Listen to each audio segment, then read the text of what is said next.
Bonjour à tous, c'est Dan. Et le petit yaourt. Aujourd'hui on se retrouve pour une nouvelle vidéo du calendrier de l'Avent. Et aujourd'hui on vous parle encore de 3 films de Noël, mais 3 films de Noël avec Bill Murray, parce que quoi de mieux qu'un film de Noël avec Bill Murray? Pourquoi Bill Murray? Parce que pourquoi pas. Voilà. Puis tout simplement parce qu'il y en a 3. Voilà. Alors que si on avait fait 3 téléfilms de Noël d'M6, on s'en serait pas sorti. Il aurait fallu choisir. Entre un amour de Père Noël, un reine pour Noël, Noël en amour. Un mari pour Noël, 3 bébés pour Noël. un mariage pour Noël, et on commence par Un jour sans fin, qui n'est pas un film de Noël, à proprement parler, mais il y a plein de neige. Et il y a Bill Murray. Et c'est un bon film à regarder à Noël. Parce qu'il prône des valeurs de Noël, et c'est l'hiver. Et il y a beaucoup de neige. Voilà.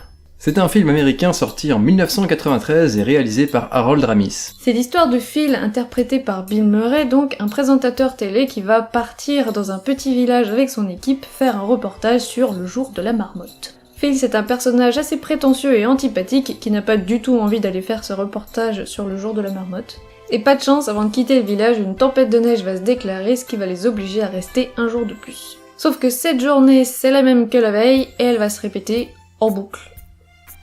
Beaucoup de fois. Un jour sans fin, c'est vraiment un film Madeleine pour moi, parce que c'est un film que j'ai vu quand j'étais petit, et c'était mon premier contact avec les boucles temporelles, et les voyages dans le temps même, et c'est un sujet qui est devenu mon sujet favori dans la science-fiction. Des films ou des épisodes de séries sur des boucles temporelles, il y en a eu des tas. Moi, ceux qui m'ont marqué quand j'étais petite, c'est évidemment l'épisode dans Stargate SG-1, qui est pour moi la référence en termes de boucles temporelles et d'hilarité de l'épisode, n'est-ce pas? Et de jeux de golf à travers la porte des étoiles. Et le deuxième aussi, c'est celui dans Buffy contre les vampires, qui est plutôt pas mal aussi.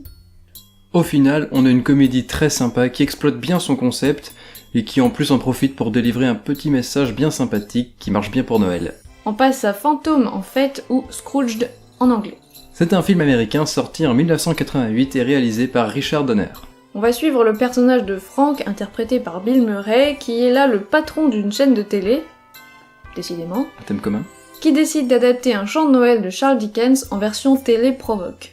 Pour ça, il va martyriser ses employés, les forcer à travailler à Noël et même les virer s'ils sont en désaccord avec lui. Le soir du show, le fantôme de son ancien patron et mentor va venir lui reprocher sa conduite et va lui dire que 3 fantômes vont bientôt lui rendre visite pour l'aider à changer.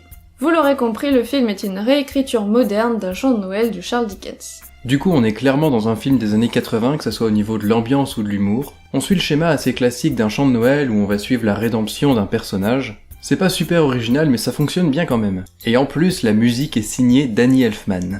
Et on termine avec A Very Merry Christmas. C'est un film américain sorti sur Netflix en 2015 et réalisé par Sofia Coppola. Cette fois, on va directement suivre Bill Murray qui va essayer de faire une émission de télé pour Noël. Encore la télévision.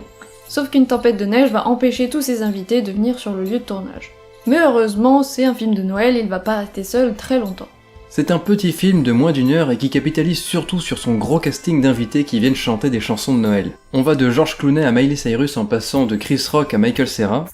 Et si vous aimez les musiques de Noël, vous serez servi et en plus vous retrouverez pas mal des chansons dont on vous parle tout au long de ce calendrier. C'est plein d'humour, souvent noir dans la première partie.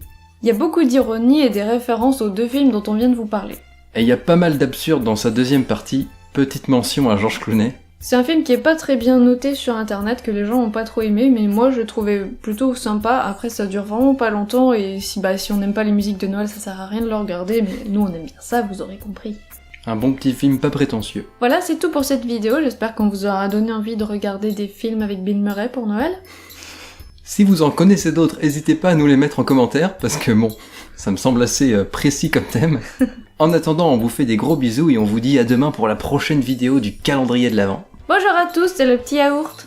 Et Dan Vous l'aurez compris, la réécriture est une moderne du Noël de Dickens chant par le chant Noël. C'est classique d'un chant de Noël, Pour Noël, ouais. Pour Noël, ouais.